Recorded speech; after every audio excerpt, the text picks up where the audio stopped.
तो औरतों की ख्वाहिश है, उसी ख्वाहिश को सही लगाम देना है, सही रास्ता देना है। शैतान के नाम पे ज़िना होता है, मगर रहमान के नाम पे अगर अजनबी औरत को अपने निकाह में ले लिया गया, उसी का नाम निकाह है। वहां से सवाब का दरवाजा खुलता है, औलाद पैदा होती है, दुनिया के चलने बसने का एक जबरदस्त इंतजाम हो जाता है। इसी हरामकारी को रोकने के लिए निकाह का तरीका है, मगर लोग आज निकाह को बोझ समझ चुके हैं। आज इस तरह जमीर मर चुका है आदमी का कि साहब वो हरामकारी चाहत से कर रहा है। आने वाले वक्त में ये सिस्टम भी खत्म हो जाएगा। इसी का नाम दुनिया ने डेवलपमेंट रख दिया है। यानी खूब शराब पिए, पानी से ज्यादा तरक्की है, खूब नंगा नाचें, तरक्की है, और शादी ब्याह के नाम पे करोड़ों रुपए को बर्बाद करें, यही डेवलपमेंट है। आधा खाएं 1000 रुपए की प्लेट, आधा खाएं आधा फेंकें, यही डेवलपमेंट है। वो वक्त आने वाला है। हदीस माया है कि दाने की इज्जत करो, और रोटी गिरे नीचे तो उसको नीचे से उठा के खा लो।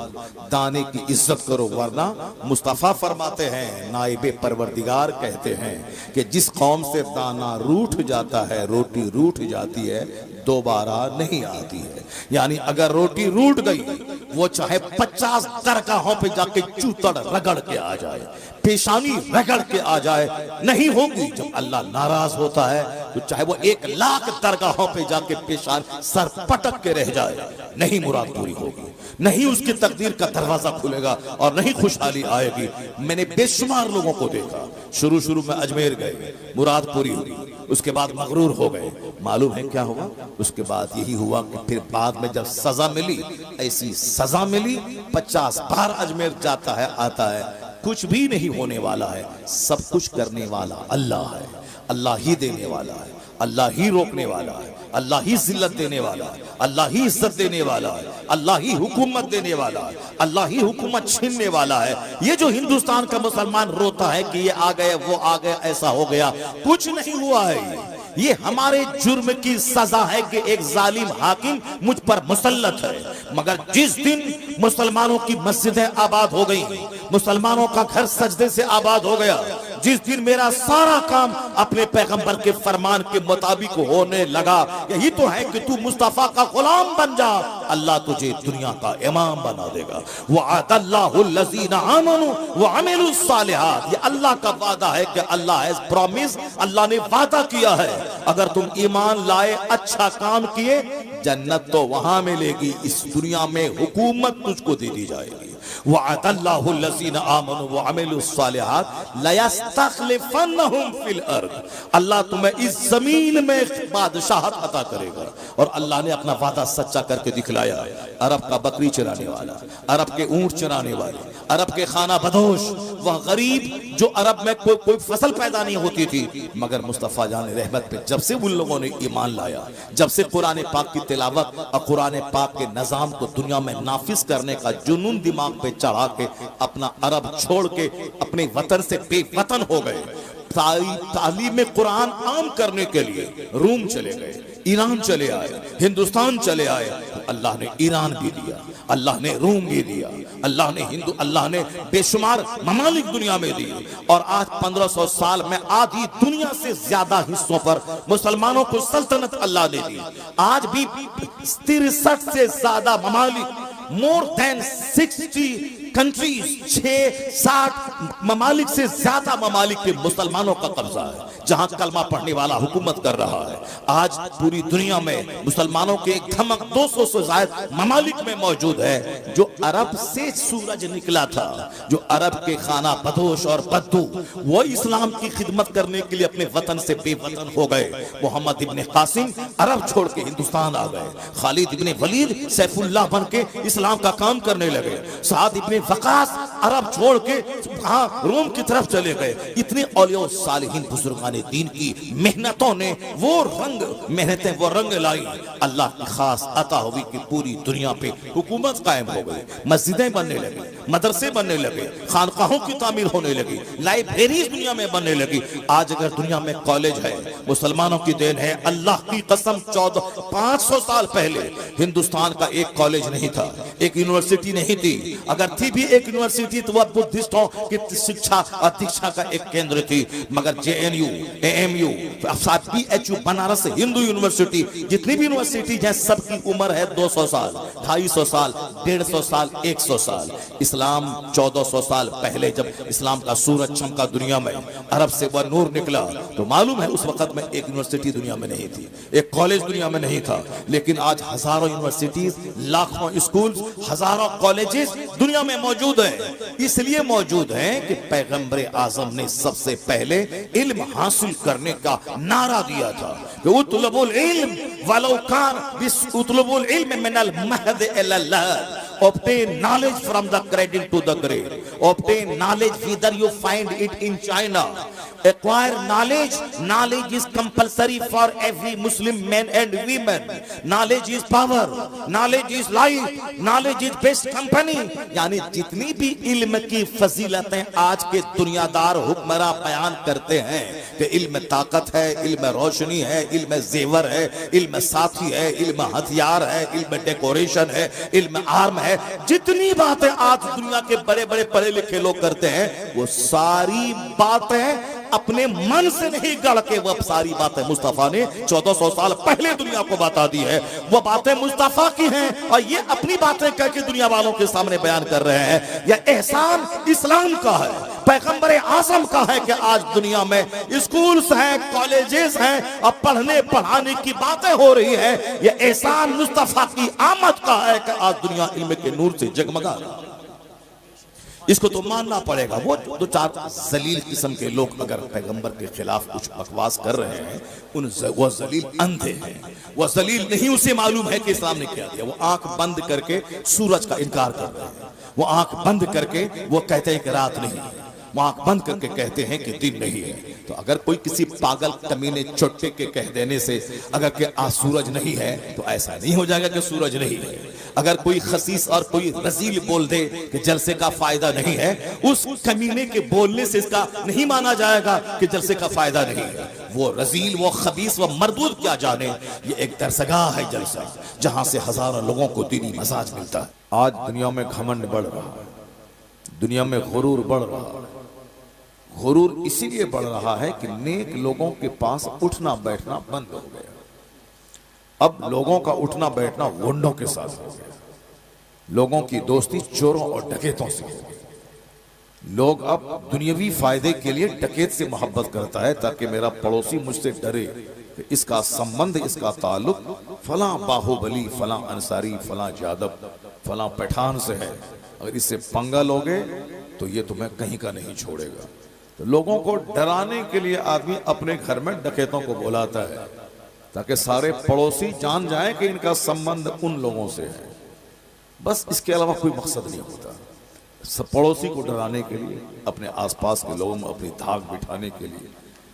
दौलत पहले से ज्यादा बढ़ रही है, तो दौलत बढ़ने के बाद जो होना चाहिए वो हो रहा है। दौलत का मजाज है घमंड पैदा करना, दौलत का मजाज है बदअमली पैदा करना, दौलत का मजाज है बेअदब बना देना। एक आदमी कहता है तुम्हारी औकात याद दिला देंगे, ये घमंड की बोली। एक आदमी कहता है कि मैं तुम्हारे साथ खानदान को तबाह बर्बाद कर दूंगा। ये दौलत और पैसे की गर्मी है। कोई एक फर्टीचर क्लास का गरीब आदमी, कमजोर आदमी कभी इस तरह की बोली नहीं बोल सकता है।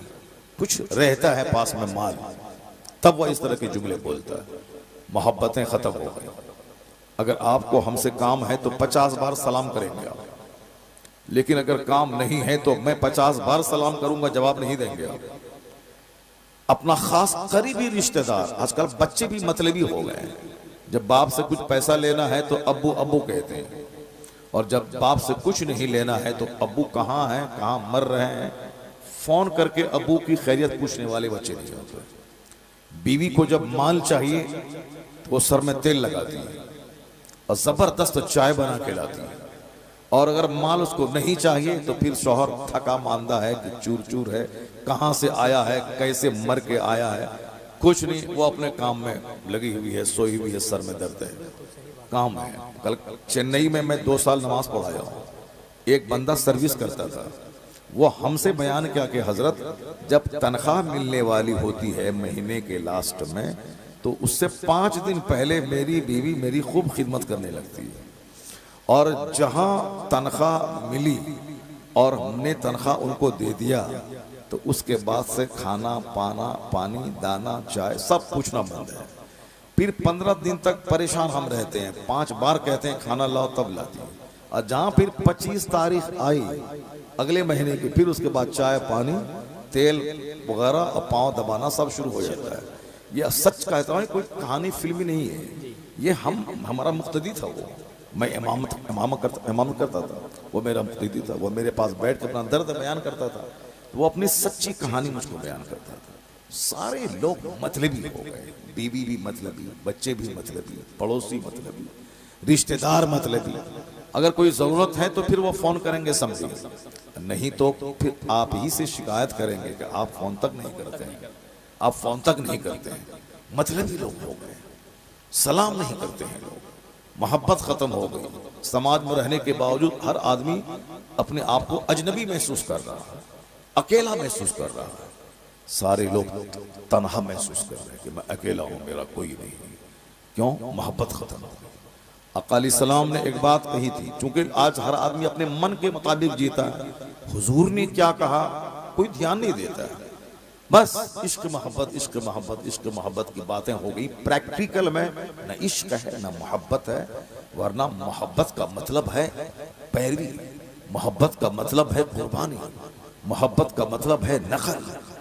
आज अगर किसी लड़के को किसी लड़की से मोहब्बत होती है तो फिर वो उसके बगैर वो जी नहीं सकता। उसका चेहरा देखने के लिए वो रात भर उसकी गली का चक्कर लगाता है। साहब उससे बात करने के लिए वो 5-5 घंटे तक वो अपने बिस्तर पे जगा रहता है कि उनसे बात हो जाए। ये झूठी मोहब्बत, गंदी मोहब्बत, और ये कैफियत उसके दिल की हकीकी होती है। क्योंकि अगर दिल मोहब्बत हो गई तो फिर उसके देखे बगैर वो जी नहीं सकता, उसके देखे बगैर वो रह नहीं सकता, उससे बात किए बगैर वो रह नहीं सकता, और कोई नसीहत नहीं सुनना चाहता है वो। एक बहुत बड़े बुजुर्ग थे, उनको किसी एक लड़की से इश्क हो गया था, बहुत बड़े बुजुर्ग थे। अब उनसे इतनी मोहब्बत हो गई थी कि अब उनको एक झलक देखने के लिए कड़ाके की सर्दी में पूरी रात इशा की नमाज से लेकर के फजर की नमाज तक उनकी गली में बर्फ गिर रही है, बर्फ गिर रही है। ये इराक और इराक की ठंडी बर्फ गिर रही है, लेकिन चूंकि इस कदर शदीद मोहब्बत उससे थी, एक झलक देखने के शौक में पूरी रात बर्फ गिरती रही, वो सहता रहा। यहां तक कि जब फजर की अजान हो गई और उजाला फैल गया, लोग मस्जिदों की तरफ आने लगे, वो ये समझा कि ईशा की अज़ान हो रही है, वो समझा कि ईशा की अज़ान हो रही है। लेकिन जब सवेरा फैला तो अरे ये तो दिन निकलने वाला है, फजर का वक्त हो गया, ये अज़ान ईशा की अज़ान समझा था। इस शदीद मोहब्बत का ये असर है कि 8 घंटे बर्फ में नहाता रहा, फजर की अज़ान होती रही, मगर इंतज़ारे दीदार में 8 घंटे को वो 1 घंटा समझते हुए ईशा की अज़ान समझ रहा। दिल में एक चोट लगी, एक दर्द पैदा हुआ, कहा एक झूठी मोहब्बत में पूरी रात तुमने गुजार दी, यहां तक कि बर्फ गिरने का एहसास तक नहीं हुआ। काश ये लंबी रात अल्लाह की इबादत में गुजार देते, सुभान अल्लाह, सुभान अल्लाह। काश ये लंबी रात अल्लाह की इबादत में गुजार देते तो कितना मर्तबा तुम्हारा बुलंद हो गया होता। अंदर से नदामत हुई, शर्मिंदगी हुई, दिल ने बहुत ज्यादा उसको झंझोड़ा। वो नहाया धोया, तौबा किया, मस्जिद में गया, कहा इलाही मुझे माफ कर दे, मैं एक झूठे इश्क के चक्कर में पूरी रात गुजार दी, दर्द का एहसास तक नहीं हुआ, बर्फ गिरती रही, महसूस नहीं हुआ। काश ए अल्लाह वो हकीकी मोहब्बत में तुझसे कर लिया होता और फिर मेरी जिंदगी में ऐसी रोशनी होती कि मैं उस उजाले में जिंदगी के सारे लम्हात गुजार देता। इलाही जो हुआ सो हुआ, अब मैं तौबा करता हूँ, अब मैं तुझसे सच्ची मोहब्बत करने का वादा करता हूँ। सुभान अल्लाह, सुभान अल्लाह। अब वो बंदा ऐसा अल्लाह से इश्क किया, ऐसी मोहब्बत अल्लाह से की। अब किसी दुनियावी माशूक की मोहब्बत में गली का चक्कर नहीं लगाता, हमेशा अल्लाह की मोहब्बत से सरशार होकर मस्जिदों में महवे सजदा रहता था, महवे इबादत रहता था। तो उनकी जिंदगी में चूंकि इनकलाब आना था, जिंदगी में बहुत बड़ा झटका जब लगता है तब जिंदगी में आदमी इनकलाब पैदा होता है।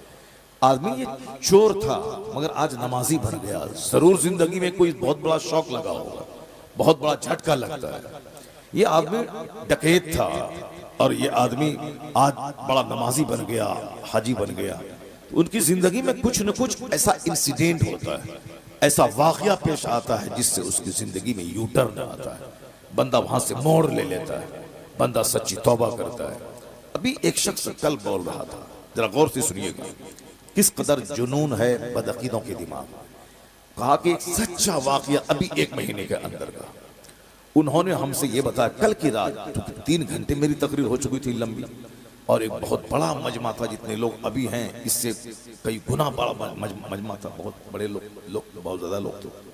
तो उस तकरीर के बाद उन्होंने मेरी तकरीर सुनने के बाद कहा, हुजूर एक मैटर आप और इजाफा कर लीजिएगा उसमें।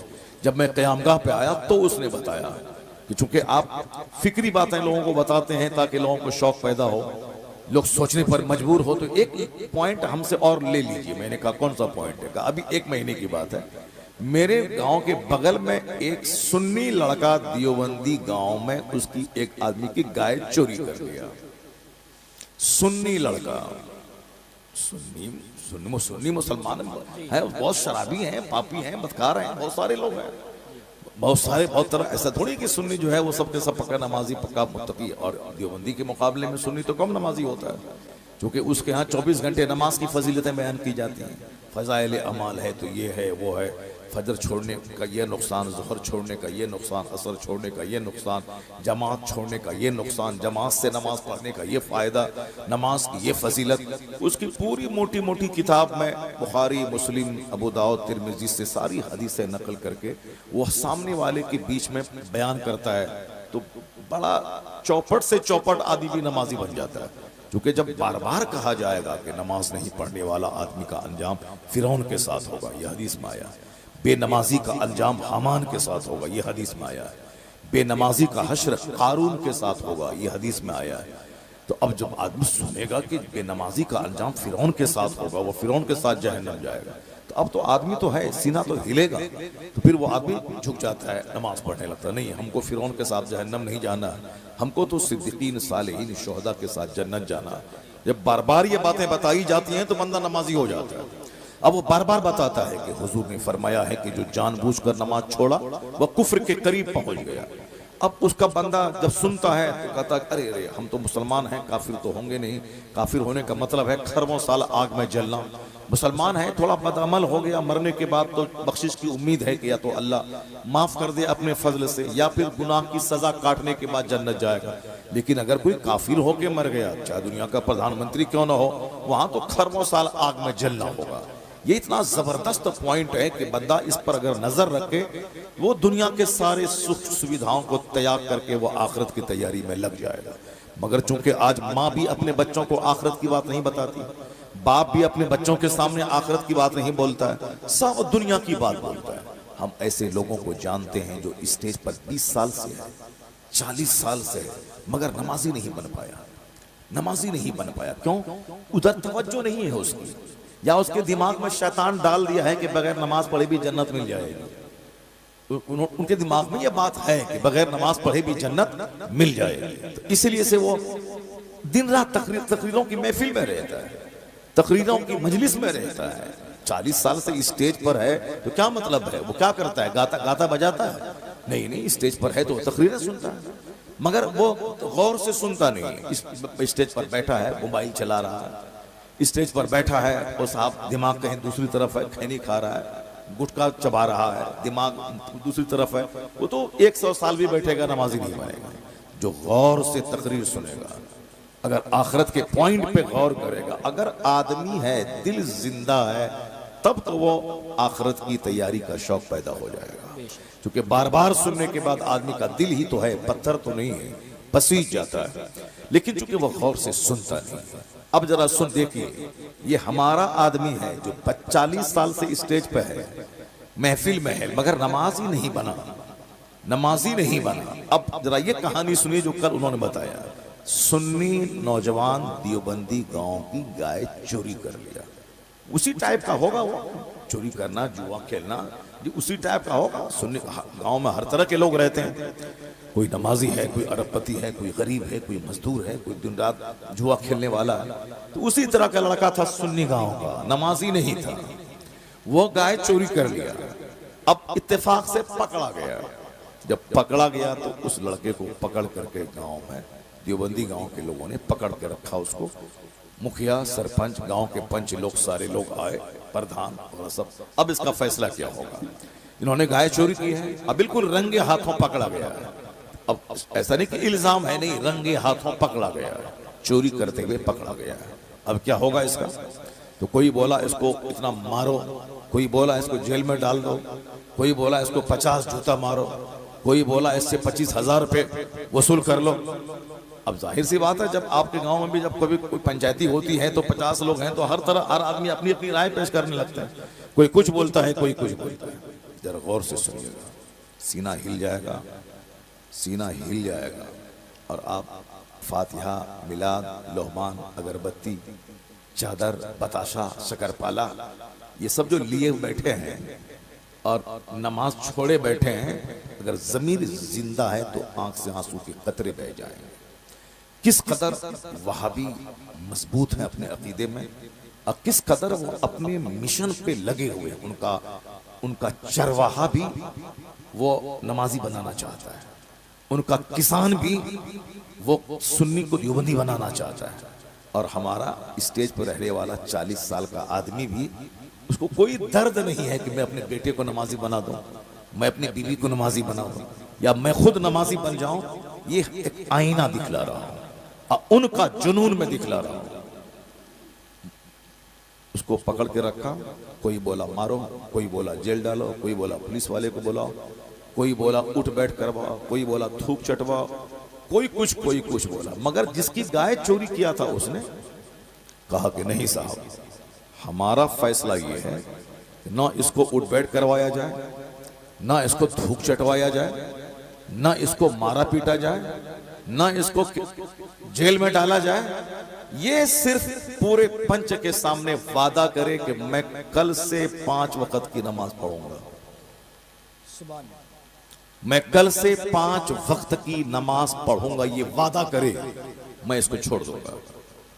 अब जिसकी गाय चोरी हुई है वो खुद ही ऐसा कह रहा है, तो वो बंदा को मौका मिला, चूंकि कोई मारना, काटना, जेल डालना, 10,000 रुपये जुर्माना, इस तरह की बातें हो रही थी। अब ये सच इनको लगा कि ये बात बहुत आसान है, मगर ये बहुत भारी बात कह दिया। कहा कि ये लड़का सुन्नी है और ये नमाजी नहीं है, ये सिर्फ नमाज पढ़े, वादा करे सारे पंच के सामने कि मैं नमाज पढ़ूंगा, और ये हमारी जमात के पीछे नमाज ना पढ़े, हमारी मस्जिद में नहीं आए। ये जिस सुन्नी गांव में है वो अपनी मस्जिद ही में नमाज पढ़े, अपने इमाम के ही पीछे नमाज पढ़े, मगर नमाज पढ़े, सुन्नी इमाम के पीछे ही नमाज पढ़े, मगर नमाज पढ़े। ये वादा करे सबके सामने। उन्होंने वादा किया, मैं तौबा करता हूं और मैं वादा करता हूं कि मैं कल से नमाज पंचगाना अपनी मस्जिद में मैं अदा करूंगा। वादा किया, गाय वाले ने उसको छोड़ दिया। अब जाहिर सी बात है, चोरी करने वाला गरीब ही होगा, उसी टाइप का होगा। तो वह दूसरे दिन से नमाज शुरू कर दिया।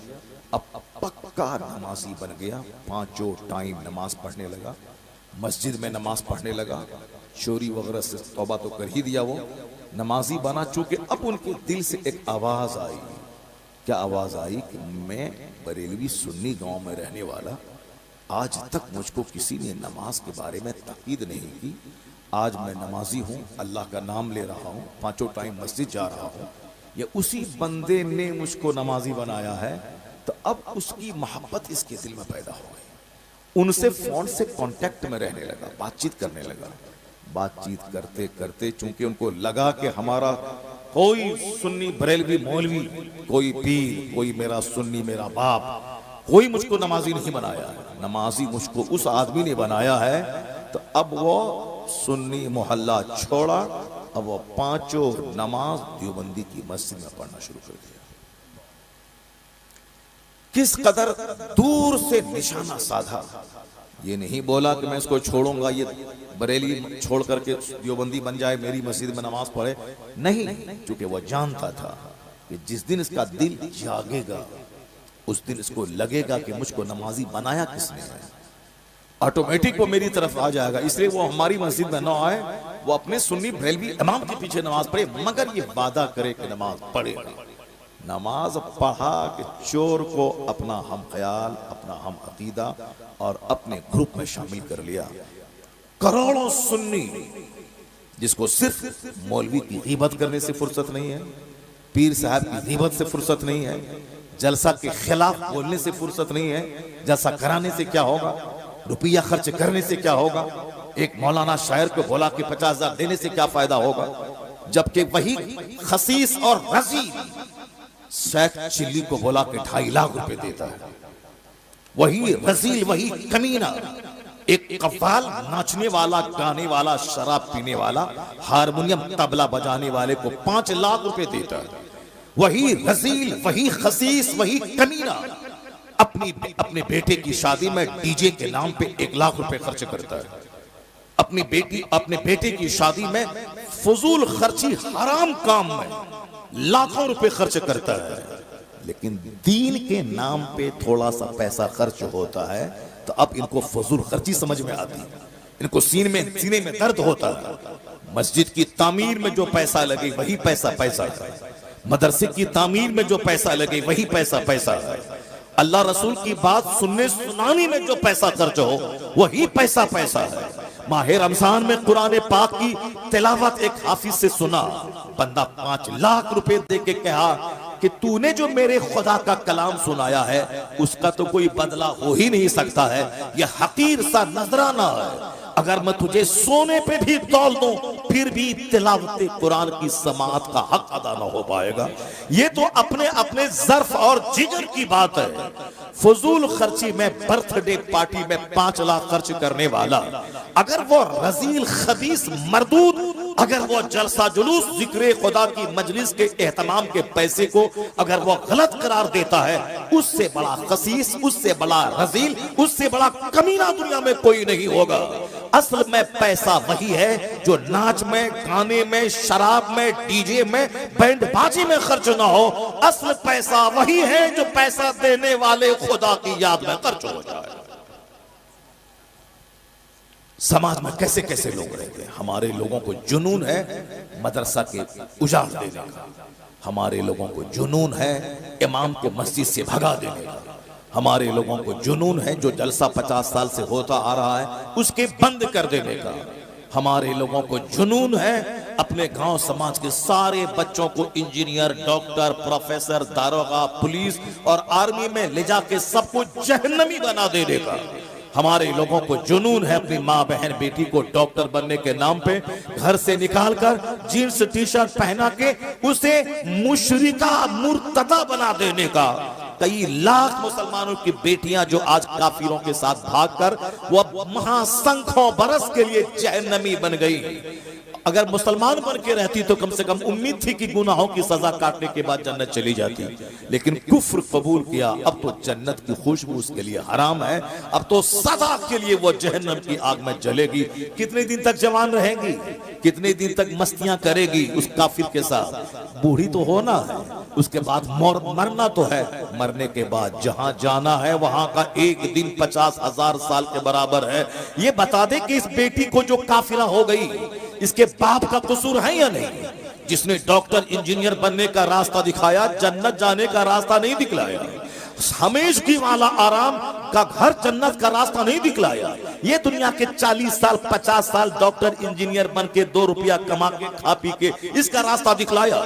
जबकि मैं खुदा की कसम खा के कहता हूं अगर लड़की वो डॉक्टर इंजीनियर नहीं भी बनती तो भी उसकी शादी होती। इंजीनियर बनने के बाद वह सोने के घर में रहने के बाद बगैर शौहर के नहीं रह सकती है, उसे तो शौहर चाहिए। अगर शौहर नहीं चाहिए तो ड्राइवर से जिना करेगी, समाज के जोकर से मुंह काला करेगी। अगर नहीं तो शौहर चाहिए, इज्जतदार औरत औरत है तो शौहर चाहिए, शौहर के बगैर कोई नहीं रह पाएगी, तो शौहर मर्द ही होगा।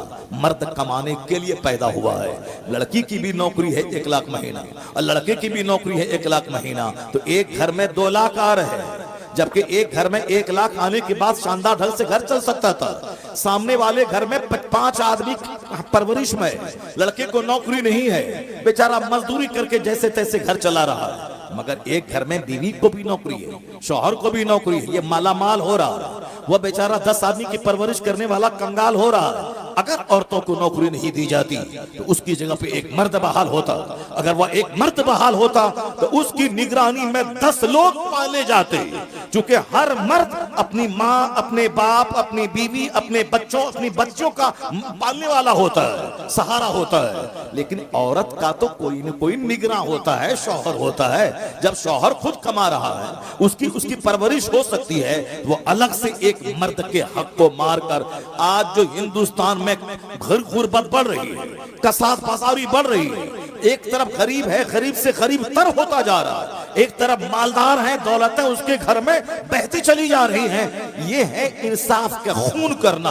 अगर 1 करोड़ औरतें अगर सर्विस में हैं, अगर वो सर्विस से हट जाए, 1 करोड़ मर्द उसकी जगह सर्विस में आ जाए, तो 10 करोड़ लोगों की परवरिश होगी, क्योंकि हर मर्द की निगरानी में 10 लोग होते हैं। मगर क्या कीजिएगा, दिमाग तो चूंकि चौपट हो चुका है गवर्नमेंट का और दुनिया के लोगों का। ये मर्द को, औरतों को शाना बशाना चलाने के लिए, ज़िनाकारी बढ़ाने के लिए, उर्यानियत बढ़ाने के लिए, फहाशी बढ़ाने के लिए, आज तुम अगर नहीं नमाजी बने, लाखों लोग वो हैं जो खिताबत सुन सुन के नमाजी बने हैं। अगर तुम दीनदार नहीं बने तो जाओ तुम जहन्नम की आग में जलो। मगर बेशुमार लोग हैं जो उलमा की सोहबतों में दीनी गुफ्तगू सुनकर जन्नती बन गए हैं, इस्लामी सोच के हामिल बन गए हैं। मेरे जैसे कमजोर किस्म के आदमी के पास तो बेशुमार फोन आते हैं कि आपकी तकरीर सुनने के बाद मैं नमाजी बन गया हूँ, मैं कज़ा नमाज कज़ाए उम्री के तौर पर अदा कर रहा हूँ, मैं साहब अब गाने बजाना छोड़ दिया हूँ, मैं तकरीर बगैर सुने सोता नहीं हूँ। जब मेरे जैसे कमजोर आदमी के बयानात का ये असर है, जो बड़े बड़े लोग हैं, जो मुत्तकी परहेजगार लोग हैं, जो तहज्जुद गुजार लोग हैं, जो बड़ी बड़ी खानकाहों के बड़े बड़े सच्चादा नशी हैं, जिनके हजारों और लाखों मुरीदीन का जाल दुनिया में नेटवर्क फैला हुआ है, उनसे कैसा फायदा होगा? तो किसी के चिल्लाने बुल्लाने से या किसी के बकवास कर देने से इस्लामी बेनिफिट्स को नकारा नहीं जा सकता है। और ये जादू सबके सर चढ़ बोलता है। आज दुनिया में जितने इंस्टीट्यूशंस हैं एजुकेशनल, वो सब इस्लाम की मरहून मिन्नत है, इस्लाम का गिफ्ट है, इस्लाम का दिया हुआ है। चूंकि जो कुछ तुम आज बोल रहा है, ये वही नारा है जो मुस्तफा ने 1500 साल पहले दुनिया वालों को अता फरमाया। और आका अलैहिस्सलाम ने दुनिया को तहजीब दी है, दुनिया को तमद्दुन दिया है, दुनिया को जीने का एक नया रास्ता दिखलाया है। इसलिए अमेरिका का एक बहुत बड़ा पढ़ा लिखा आदमी इस सच्चाई को बोले बगैर नहीं रह सका। वो कहता है, he was the only man in history who was supremely successful on both religious and secular level. ये कोई हिंदुस्तान का कमजोर पढ़ा लिखा आदमी नहीं है। वो साहब ये 2-4 आदमी जो नबी के खिलाफ बोलते हैं, इन जैसे 1 करोड़ को पढ़ा लिखा के इंसान बनाने वाला, ये अमेरिका का इतना बड़ा लायर, एडवोकेट, साइंटिस्ट, इतना बड़ा पढ़ा लिखा आदमी, वो ये बोल रहा है। ये गली कुचे का गिरा हुआ आदमी कुछ बोलता है, हे मुसलमान, कभी उसकी बात पे कान मत धरना, कभी उसकी बात पे थाने का घेराव मत करना, कभी उसकी बात सुनने के बाद उसको हीरो मत बना देना। ये घंटी बजा के 2 रुपया कमाने वाला ये हीरो बनने के शौक में हमारे पैगंबर के खिलाफ बोलता है और हम उसको हीरो बना देते हैं, हम सड़कों पे आ जाते हैं। बेशुमार लोग हैं जो नमाज के खिलाफ बोल रहे हैं, इस्लाम के खिलाफ बोल रहे हैं, कुरान के खिलाफ बोल रहे हैं। कितना सबकी गर्दन में चादर डाल के तुम मारना शुरू करेगा और सबसे तुम लाई मोल लेगा। सारी बातों का जवाब दुनिया में नहीं है और सबसे लाई मोल नहीं ले सकता। हाँ, अदीब बोलेगा, मेरा अदीब जवाब देगा, उनका कोई शायर बोलेगा, मेरा शायर जवाब देगा, उनका कोई वैज्ञानिक बोलेगा, मेरा वैज्ञानिक उसका जवाब देगा। वो आखिरी टाइम है जब सर से पानी ऊपर हो जाएगा और सिवाय कोई रास्ता नहीं रह जाएगा जिहाद करने के, वो तो आखिरी टाइम है। उस वक्त भी हर आदमी को अपने मन के मुताबिक जिहाद करने का आदेश नहीं है। जुल्म मिटाने के लिए, शिर्क मिटाने के लिए और अपने ईमान को बचाने के लिए आखिरी मरहले में जब उसके अलावा कोई चारा ना रह जाए, तो फिर हमारा जो इमाम है, हमारा जो आलिम है, हमारा जो इस्लामी बादशाह है, हमारा जो रहबर है, उनके आदेश पे वो सब काम होता है। ऐसा नहीं कि निकले मैदान में पत्थर फेंकने लगे, यहाँ देने लगे, वहां देने लगे। अब तो जुलूस निकलवाने में डर लग रहा है कि हम निकालेंगे जुलूस एहतजाज करने के लिए कि वो मेरे पैगंबर को गाली दी है, मुसलमानों को तकलीफ पहुंचाई है, उसको अरेस्ट किया जाए। हम एक लीगल मुतालबा कर रहे हैं। उन्होंने लाख करोड़ों मुसलमानों के दिलों को ठेस पहुंचाया है। हम मुतालबा ही कर सकते हैं, ऐसा नहीं कर सकते हैं कि उनके गले में चादर डाल करके जेल में ठूंस दें। नहीं, हम जहां रहते हैं मुतालबा कर सकते हैं। तो हम मुतालबा कर सकते हैं। गाली दिया बंबई का आदमी और हम सामने वाले पुलिस को क्यों मार रहे हैं, वहां साफ पटरी क्यों उखाड़ रहे हैं, हम क्यों किसी घर में आग लगा रहे हैं। उसके बाद जब पुलिस वाला आता है तो हमारे घर पे नजर चला देता है, हमारे 1000 आदमी को मार देता है, तो उसका जिम्मेदार होगा कौन? उसका जिम्मेदार वही होगा जो बुखला के सामने आया, जो सामने वाले को पत्थर मारा। क्यों मारा तुम? तुम्हारे पैगंबर को गाली दी तो क्या मतलब तुम उसको कत्ल कर देगा? तुम जिस मुल्क में रहता है उस मुल्क के कानून के हिसाब से तुमको सिर्फ प्रोटेस्ट करना है, उसकी मुखालफत करनी है, पुरअमन जुलूस निकालना है, उसकी गिरफ्तारी का मुतालबा करना है, हुकूमत वक्त से कहना है ये जुल्म है, ये जुल्म सहा नहीं जाएगा। हमारा कोई आलिम राम के खिलाफ बोला, हमारा कोई आलिम सीता के खिलाफ बोला, हमारा कोई मौलवी आपके आपके आपके धर्म के बानी के प्राइवेट लाइफ को खंगाला, उनकी शादी के बारे में बोला? नहीं बोला। तो फिर तुम क्यों बोला? तेरा आदमी क्यों बोला? हमारे पैगंबर की अच्छी बातों को नहीं बोल सकता है। उन्होंने जो दुनिया को दिया है, जो गिफ्ट, जो इंपैक्ट दुनिया पे छोड़ा है, जो ब्लेसिंग्स दिया है, अगर तुम्हारा सीना उतना चौड़ा नहीं है कि उन सारी अच्छाइयों को सुन के पढ़ के तुम लोगों के सामने बयान कर सको, तो कम से कम चुप तो रहो। उनकी प्राइवेट लाइफ में दखल अंदाजी तो मत करो। हमारे पैगंबर ने 11 शादी की।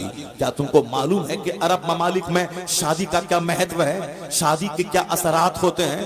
25 साल की जवानी में 40 साल अधेड़ औरत से निकाह कर रहे हैं। आप 50 प्लस जाने के बाद अगर 12 साल की खातून से निकाह कर रहे हैं तो समझना तो होगा।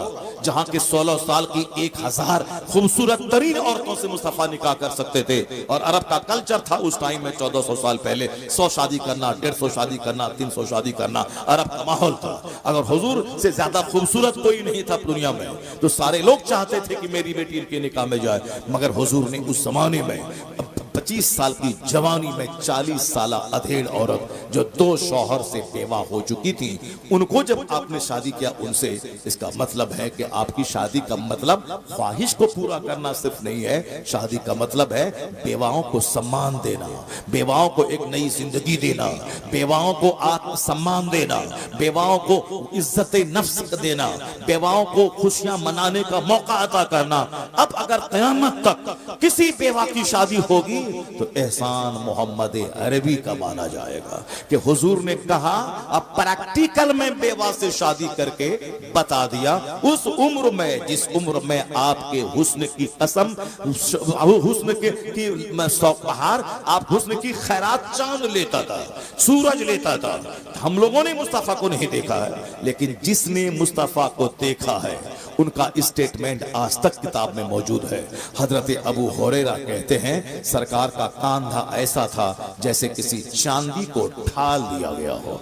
हजरत अनस कहते हैं मुस्तफा का चेहरा ऐसा था कान्ना शम्सा तजरी फी वजहिही, गोया हुजूर के चेहरे में सूरज तैर रहा हो। ये जिन लोगों ने देखा उनका स्टेटमेंट है, उसमें कोई नमक मिर्च लगाया नहीं गया। हू बहू जो उसका स्टेटमेंट है वो है। हजरत जाबिर इब्ने समूरा कहते हैं कि राय तो हम चांद को देखते थे, 14वीं रात का चांद, यानी जिस दिन वो 14वीं रात का चांद, 14th नाइट, 14वीं रात का चांद, मून ऑफ 14th नाइट, जो एक ही दिन चांद जवान होता है। बाकी जिस दिन उगा हुजूर के कहने की मानी, फिर थोड़ा बड़ा थोड़ा बड़ा थोड़ा बड़ा, 14वीं रात को फुल जवान होता है। फिर 15वीं रात से घटना शुरू है, डाउनफॉल, 1 इंच 2 इंच, घटते घटते फिर सूखी हुई टहनी की मानी बारूक हो गया। कहते हैं जाबिर इब्ने समूरा कि 14वीं रात का चांद चमक रहा था, हुजूर मेरे सामने थे, सरकार के जिस्म अक़दस पे एक चादर थी जिसमें सुर्ख रंग की धारी थी। मैं कभी हुजूर को देखता था और कभी चांद को देखता था, तो फैसला किया दिल ने कि मुस्तफा का चेहरा चांद से ज्यादा खूबसूरत है। वह वजहू अहसनो मिनल कमर, उनका चेहरा चांद से ज्यादा खूबसूरत है। अरब के लोग तमन्ना करते थे कि काश मोहम्मद अरबी से मेरी बेटी का अक़्द हो जाए, मेरी नस्लें फख्र करेंगी। मगर उस खूबसूरती का नमूना शख्स जैसा हुसैन जमील न पैदा हुआ न क़यामत तक पैदा होगा। हुजूर ने 40 साल अधेड़ औरत से पहली शादी 25 साल की उम्र में किया। इसका मतलब है उस शादी में हिकमत है बेवाओं को सम्मान देना, बेवाओं को इज्जत देना। अब अगर वही नबी 50 साल प्लस जाने के बाद अगर 12 साल की खातून से निकाह कर रहे हैं तो फिर ऐसे नहीं देखो तुम्हारे नबी ऐसा कर दिया, ऐसा कर दिया। नहीं नहीं, वहां जब पहली शादी को मिला के समझोगे तब हिकमत समझ में आएगी। जब शादी की तमन्ना थी उस वक्त तो 40 साल अधेड़, और जब 50 प्लस जाने के बाद ऐसे भी ख्वाहिश आदमी की नेचुरली घट जाती है, औरतों की चाहत 50 साल के बाद कम हो जाती है। उस जमाने में 9 साल 12 साल की खातून से सैयदा आयशा रज़ियल्लाहु तआला अन्हा से अक़्द करना, इसका मतलब है जब वहां हिकमत है यहाँ भी हिकमत होती है, यहाँ हिकमत होती है। और कोई मैटर नहीं मिलता है 1400 साल के अंदर में काफिरों, मुशरिकों, इस्लाम के दुश्मनों को ले दे करके इसी शादी के पीछे पड़ा रहता है। सरकार की जितनी बीवियां हैं उन तमाम बीवियों में सारी बीवियां बेवा थी, अक्सर बीवियां बेवा थी या कुछ तलाकशुदा थी। एक बीवी आपकी सिर्फ कुंवारी थी जो सैयदा आयशा थी। वह हुजूर ने अपनी चाहत से नहीं किया था, अल्लाह ताला जनाबे जिब्राइल अमीन के जरिया हुजूर के ख्वाब में सैयदा आयशा का चेहरा दिखला के ये कहा था अल्लाह की पसंद है कि इससे आप निकाह कर ले। तो सैयदा आयशा की शादी हुजूर ने चाहत से नहीं की थी। ये 9 साल 10 साल की है और हमारी सारी बीवियां तलाकशुदा हैं और बेवा है, एक लड़की एक खातून चाहिए उसको जो कुंवारी मिल जाए। नहीं नहीं, वो अल्लाह की पसंद थी, कायनात के खालिक की पसंद है। और जिसने मुस्तफा को नबी रसूल और सारे रसूलों का सरदार बनाया उस खुदा की पसंद है ये, इसलिए पसंद है। हिकमत वहां यही थी। जिस तरह सारी शादी हिकमतों से भरी है। एक खानदान है मदीने में जो कहता था इस्लाम मिटा देंगे, जो कहता था इस्लाम के पैगंबर को कत्ल कर देंगे, जो कहता था इस्लाम का साथ देने वाले मुस्तफा के सहाबा को निगल जाएंगे। लेकिन उस खानदान की एक बेवा खातून से हुजूर ने शादी कर ली। वो खातून रजामंद हुई और जब उस खानदान की बेटी मुस्तफा के निकाह में आई और हुजूर के अखलाक, हुजूर के किरदार, हुजूर के तमाम कमालात को देखने के बाद जब वो खातून अपने खानदान के बाप दादा के सामने बयान किया तो पहले तो वह लोग सोचा था कि मोहम्मद ऐसे हैं वैसे हैं, लेकिन जब अपनी बेटी की ज़बानी हुजूर की खलवत, हुजूर की जलवत, हुजूर की तन्हाई की सारी दास्तान सुनी, सारा कबीला कलमा पढ़ के मुस्तफा का गुलाम। ये है मुस्तफा की शादी की हिकमत, ये है हुजूर की शादी की हिकमत। खालिद इब्ने वलीद जैसा सैफुल्लाह, अल्लाह की तलवार। मालूम है कि मैदान ओहद में 70 सहाबा शहीद हो गए थे। जो जंग जीती हुई थी वो जंग की बाजी हारी गई। मुस्तफा ने कहा था तीर अंदाजों से कि यहाँ खड़ा रहना, यहाँ जगह छोड़ के मत जाना, चाहे जंग जीते या हारे तुम ये जगह छोड़ के मत जाना। और जब जंग जीत गए मुसलमान, उन लोगों में से किसी ने कहा कि अब तो जंग जीत गए तो अब यहाँ रहने का कोई मतलब नहीं है, अब हमें भी माली गनीमत लेना चाहिए। इसको छोड़ के कुफार भाग चुके हैं। मगर किसी ने मना क्या कही, हुजूर ने कहा है कि चाहे जंग जीतें या हारें ये जगह नहीं छोड़नी है। मगर लोगों ने अपनी अक्ल से ये समझा कि हुजूर तो दुश्मनों को रोकने के लिए हमको खड़ा किया था ताकि दुश्मन यहाँ से दाखिल ना हो। मगर अब वह बात तो रही नहीं, क्योंकि अब तो जंग जीत चुके हैं हम, इसलिए वह लोग चले गए मैदान जंग। तो वही खालिद इब्ने वलीद थे जो पीछे से घूम करके उसी रास्ते से दोबारा अंदर घुस के वो खतरनाक अटैक किया कि 70 सहाबा शहीद हो गए। जीती हुई जंग बज़ाहिर शिकस्त में तब्दील हो गई। आका अलैहिस्सलाम जख्मी हो गए, आपके धंधाने अक़दस शहीद हो गए, आप लहूलहान हो गए, आप पहाड़ के ऊपर में एक गड्ढे में आप वहां नीचे चले गए। इस और काफिरों ने अफवाह फैला दी, इस्लाम के पैगंबर शहीद हो गए। वही खालिद इब्ने वलीद जो इतना बड़ा रोल अदा किया था मैदानी ओहद में। जब सरकार अलैहिस्सलाम उनकी फूफी हजरत उम्मे मैमूना से जब आपने शादी किया मक्कतुल मुकर्रमा में, तो फिर फूफी जब मुस्तफा के निकाह में चली गई तो और अपनी फूफी की ज़बानी जब सरकार की दास्तान सुनते हैं तो इतना बड़ा कारनामा अंजाम देने वाला काफिरों की तरफ से इतना बड़ा बहादुर, वो मुस्तफ़ा के पास आके कलमा पढ़ के मुशर्रफ इस्लाम हो गया। सैफुल्लाह, अल्लाह की तलवार, ये है मुस्तफ़ा की शादी की बरकत। और आज भी किसी खानदान की दुश्मनी को खत्म करने के लिए शादी एक बहुत बड़ा जरिया है।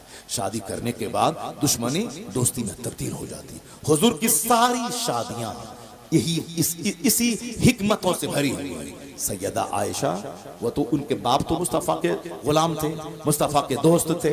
सफर में, हजर में, मक्का में, मदीना में, बदर में, ओहद में हमेशा बिल्कुल साए की तरह मुस्तफ़ा से रहे जुड़े हुए सिद्दीक़ अकबर। अब उन्होंने अपनी बेटी को सरकार के निकाह में दिया और उस पर वह नाज करते रहे कि मेरी बेटी को मुस्तफ़ा ने कबूल कर लिया है। अगर हुजूर जबरन ऐसा करते ख्वाहिश की वजह से, तो कभी सिद्दीक़ अकबर अपनी बेटी को नहीं देते। अब मक्का के उस वक्त के सारे लोग उस निकाह को बुरा समझते, लेकिन न किसी ने बुरा समझा, क्योंकि ऐन फितरत के मुताबिक वो शादी थी। अब लड़की चाहे 10 साल के बाद जवान हो या 15 साल के बाद जवान हो, जवान होने के बाद वो शौहर के काबिल है। और वहाँ अरब का कल्चर है कि वहाँ चूंकि यहाँ की जमीन गर्म, आबो हवा गर्म, वहाँ आज भी लोग 4 शादी करते हैं। आज भी एक एक आदमी के 50-50 बच्चे होते हैं। वहाँ मायूब नहीं माना जाता, चूंकि वहाँ की तहजीब का हिस्सा है। अब सैयदा आयशा की शादी कम उम्री में हुई, मगर जवान होने के बाद रुखसती हुई और आप हुजूर के हरम सरा में तशरीफ लाएं। हिकमत यही थी कि सरकार ने हम कयामत तक का पैगाम दिया कि क्या करना है, क्या नहीं करना है। मर्दों के कानून, उसूल और ज़ाब्ते मस्जिद नबवी के मेंबर से जो आपने कहा, अबू हुरैरा ने नकल किया, अब्दुल्ला इब्ने उमर ने नकल किया, अब्दुल्ला इब्ने मसूद ने उसको याद रखा। लेकिन सरकार जब अपनी बीवी के हुजरे में रहते थे, जब वहां 10-12 घंटे आपके गुजरते थे, वहां हुजूर ने क्या बोला, वहां हुजूर ने क्या कहा? क्योंकि सरकार के सारे इरशादात एक मार्किंग स्टोन है, हमारे लिए लाइट का काम करते हैं। औरतों के बारे में मखसूस कवानीन, उसूल और ज़ाब्ते हैं, वो जो सरकार मस्जिद नबी की मेंबर से नहीं बोल सकते हैं। वो खवातीन के बीच में आप कह सकते हैं आपकी सारी बीवियां या तो 40 साल प्लस है, 40 प्लस है। 40 प्लस जाने के बाद कुव्वते यादाश्त आदमी की कैसी होती सबको मालूम है। एक बीवी तो चाहिए जो गेट बाई हार्ट करने वाली हो, जो जबरदस्त कुव्वते यादाश्त हो, जो मेमोरी पावर उसकी हाई हो। हुजूर जो बोले उसको याद कर ले। सिद्दीक़ अकबर जैसे महान की बेटी सैयदा आयशा थी। कम उम्री में अरब के तमाम मशहूर शोरा के अशार अरबी के सारे उनको याद थे। अरबी मुहावरात पे दस्तरस हासिल थी, कुव्वते यादाश्त गज़ब की थी। जब सरकार के निकाह में आई, हुजूर की एक एक बातों को उन्होंने गेट बाई हार्ट किया, हदीसों को याद किया, सरकार के फरमान को सीने में जगह दिया। और जब हुजूर पर्दा फरमाए, पर्दे में रहकर आप सहाबे कराम को एक फकीहा, मुहद्दिसा, आलिमा, मुफस्सिरा बनकर जो पैगाम सुनाना शुरू किया, लोगों ने यही कहा, शरीयत हमारी अधूरी रह जाती अगर मेरी माँ आयशा मुस्तफा की निकाह में नहीं आती। आज मर्दों के कानून वाज़े हैं, औरतों के कानून वाज़े हैं। आज अगर शरीयत मुकम्मल है तो एहसान उम्मुल मोमिनीन आयशा सिद्दीक़ा तकबीर, ये नाराए रिसालत, हिकमत है। ये हिकमत है आका अलैहिस्सलाम की शादी की सारी बातें मुस्तफ़ा की हिकमतों से भरी हुई है। ये बात, मगर ये खबीस, ये रजील, ये मरदूद, ये मुस्तफ़ा के बारे में कैसी कैसी बातें करता है। अब इनकी बातों का जवाब यही है कि अमेरिका का डॉक्टर माइकल हार्ट कैसी उन बातों को फैलाई, उसकी बातों को अपने घर की दीवार में लिख दी, उस बातों को अपने स्कूल में लिखी। अगर ये रामगिरी जैसा खबीस अगर नबी के बारे में गलत बोलता है, नुपुर शर्मा जैसी खबीसा बोली, तो अब लड़ने की जरूरत नहीं है, सड़क पे आने की जरूरत नहीं है। ये बताना है कि तेरी औकात तो कुछ नहीं है, मगर जो दुनिया का सबसे बड़ा विद्वान है, जो दुनिया का सबसे बड़ा पढ़ा लिखा आदमी है, उसने मेरे पैगंबर के बारे में क्या कहा। तेरी हैसियत तो कुछ नहीं है, मगर डॉक्टर माइकल हार्ट कहता है, he was the only man in history who was supremely successful on both levels, religious and secular। Mustafa के बारे में डॉक्टर माइकल हार्ट कहते हैं, अमेरिका का सबसे बड़ा पढ़ा लिखा, वो कहते हैं इस रुए जमीन का, इंसानी तवारीख का, ह्यूमन हिस्ट्री का, मानव इतिहास का एक एकलौता इंसान मोहम्मद अरबी है जो मजहब और सियासत दोनों सतह पर सबसे ज्यादा कामयाब तरीन शख्स हुआ। सुभान अल्लाह, सुभान अल्लाह। He was the only man in history who was supremely successful on both levels, religious and secular. Bombay में प्रोटेस्ट करने वाले रामगिरी जैसे कम पढ़े लिखे आदमी, जलील आदमी को हाईलाइट करने और पूरी दुनिया में शोहरत दिलाने का काम करने वाले, इनके पीछे इस तरह के हजारों लाखों लोग हैं। इस तरह के हजारों लोग हैं जो बंद कमरे में मुस्तफा के खिलाफ बोलते हैं। तो हम सबके दरवाजे पे जाके कान लगा के सुन करके गुस्से में आके साहब आप उसके खिलाफ उसको हीरो नहीं बना दे, नहीं। बहुत सारी बातें अनसुनी की जाती है। वइज़ा ख़ातबहुमुल जाहिलून क़ालू सलामा। अल्लाह कहता है ये मुसलमान जब जाहिलों की बात सुनते थे तो दूर से ही कहते थे सलाम, तो पर उनकी हर बात का जवाब नहीं देते थे। तो सारी बातों का जवाब नहीं है, आज उनकी बातों का जवाब यही है। हिंदुस्तान के राष्ट्रपिता तुम नहीं हो, गांधी जी हैं। गांधी जी ने क्या कहा? अब तक मैं ये समझता था कि इस्लाम तलवार के बल पे फैला है, लेकिन जब से मैंने कुरान का हिंदी अनुवाद पढ़ा और जब से मैंने इस्लाम के पैगंबर की पवित्र जीवनी पढ़ी तो अब मुझे यकीन हो गया कि इस्लाम तलवार के बल पे नहीं फैला है। इस्लाम अपनी सच्चाई, अपनी सफाई, अपनी ट्रूथ, अपनी क्लैरिटी, अपनी रियलिटी, अपनी सिंपलिसिटी की वजह से सारी दुनिया में तूफान बन के छा गया है। इस्लाम अपनी सच्चाई की, अपनी सफाई की और पैगंबर आज़म की सादगी, उनके अखलाक की बुलंदी की वजह से सारी दुनिया में इस्लाम बादल बन के छा गया है। ये बातें बताने की जरूरत है। इसी हिंदुस्तान का एक हिंदू डॉक्टर रामकृष्ण राव है, वो गैर मुस्लिम प्रोफेसर है। वो ये घंटी बजाने वाला, मंदिर का घंटी बजाने वाला नहीं है। ये डासना के मंदिर में जो अति नरसिंहानंद है, जो अपने जोकरों के बीच में हीरो बनने के लिए हमारे पैगंबर के खिलाफ अनाप शनाप बकता है, आज तो उस आदमी का जीना हराम हो जाना चाहिए, उसको जेल में डाल देना चाहिए। ऐसी खतरनाक बातें उन्होंने कह दी हैं जो बात 1400 साल में शायद किसी ने नहीं कही है, मगर उस खबीस मरदूद ने वो खतरनाक बात कह दी। मगर हमारी गवर्नमेंट 40 करोड़ मुसलमानों के जज्बात को नहीं समझ पा रही है, उसे जेल दे देना चाहिए, वरना हम तो गर्दन में तलवार नहीं चला सकते, हम तो चादर नहीं डाल सकते। बस हमारा दिल जख्मी है, मगर हम इतना कह सकते हैं कि ये घंटा बजाने वाला और दूसरों के दान दक्षिणा पे अपनी जिंदगी गुजारने वाला, ये क्या जाने मुस्तफा कौन है? रामकृष्ण राव हिंदू है, मैसूर यूनिवर्सिटी का प्रोफेसर है। उसने मेरे पैगंबर की शान में एक किताब लिख दी, Muhammad the prophet of Islam. उस किताब का एक चैप्टर में हजारों बार मुसलमानों के सामने बयान किया हूं, सिर्फ इसी शौक में बयान किया हूं कि दो चार लुच्चा लफंगा अगर मुस्तफा के बारे में खिलाफ बोलता है उसके पर कान धरने की जरूरत नहीं है। ये जबरदस्त हिंदू स्कॉलर प्रोफेसर, उसने मेरे पैगंबर के बारे में क्या कहा है, इसको पढ़ने, घर की दीवार में लिखने, स्कूल में लिखने, अपने गैर मुस्लिम लोगों को बताने की जरूरत है कि वो भी तो हिंदू है। इतना बड़ा दानिश्वर पढ़ा लिखा, वो क्या कहता है? वो कहता है the personality of Muhammad, it is most difficult to get into the whole truth of it, only a glimpse of it I can catch, what a dramatic succession of this picturesque scenes, this is Muhammad the prophet, Muhammad the warrior, Muhammad the statesman, Muhammad the orator, Muhammad the saint, Muhammad the just, Muhammad the refuge of orphans, protector of slaves, emancipator of women, all these magnificent roles in these departments of human activities, he is alike a hero। Ramakrishna Rao कहता है जब मैं मुस्तफा के कमालात को पढ़ता हूँ, एक chapter खत्म नहीं होने पाता, उनके कमालात का दूसरा चैप्टर सामने आ जाता है। मैं इसी तरह पढ़ता जाता हूँ, उनकी क्वालिटीज का चैप्टर आता जाता है। वो कहते ये मुस्तफा है, ये मुअल्लिम है मुस्तफा, मुजाहिद है मुस्तफा, जाहिद है मुस्तफा, औरतों की आबरू के मुहाफिज है मुस्तफा, गुलामी की जंजीर से आजादी दिलाने वाले हैं मुस्तफा। वो कहते हैं इंसानी जीवन के हर क्षेत्र में जो हमारा नेतृत्व मुस्तफा ने किया है, उसको देखकर कहा जा सकता है इस धरती का लाजवाब अबकरी इंसान है मोहम्मद मुस्तफा। सुभान अल्लाह।